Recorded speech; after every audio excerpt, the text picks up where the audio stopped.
Gustave and Emily ventured into the forest late in the evening, set on visiting the abandoned village.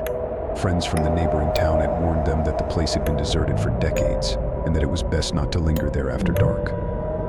But Gustave was always skeptical, and Emily just craved adventure. Together, they made an unusual pair. His rationality always clashed with her untamed hunger for new experiences. "It's so quiet here," Emily murmured, pausing to listen to the unnatural silence that had gathered around them. "This place has been dead for 20 years, Gustave replied, trying not to show that he, too, felt uneasy. "It's all frozen in time." Emily smirked, but a flicker of concern appeared in her eyes.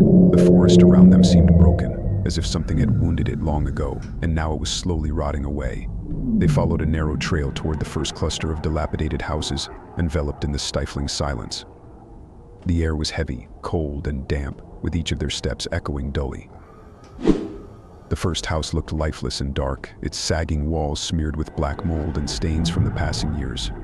Emily grabbed Gustave's hand and with a sly grin, tugged him toward the door.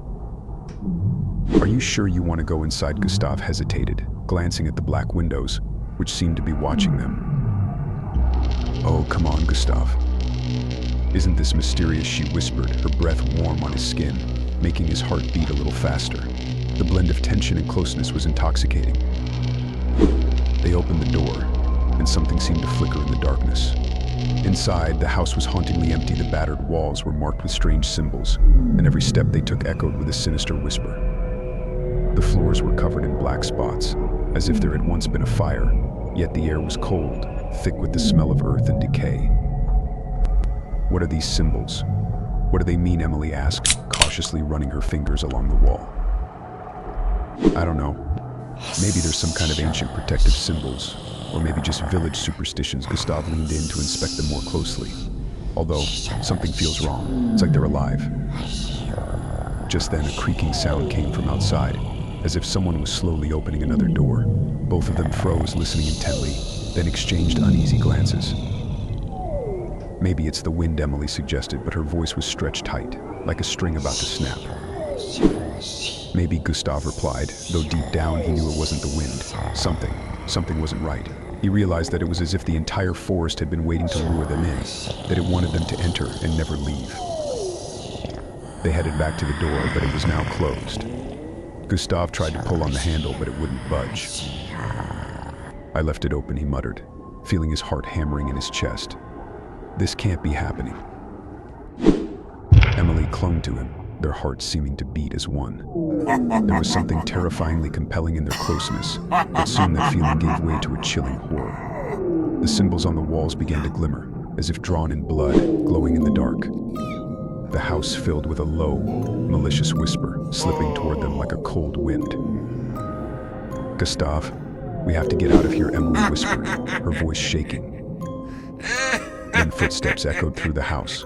Someone was approaching, descending from the upstairs. Gustave felt each step resound through his body like heavy blows. "Who's there?" he shouted, though he felt he didn't want to know the answer.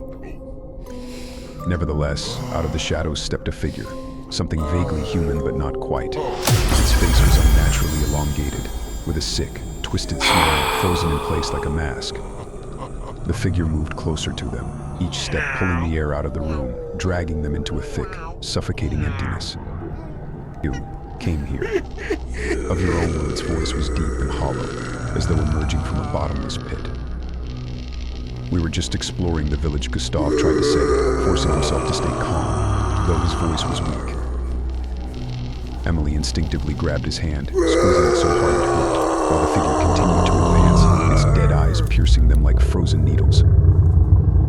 "No one leaves the village," it said, and the air around them seemed to freeze, thick and viscous. Suddenly, the house came to life. The walls began to shake, the symbols ignited in blinding light, and dark clusters of dust fell from the ceiling. Gustave and Emily didn't wait for what came next. They dashed toward the window, smashed it, and scrambled outside without looking back.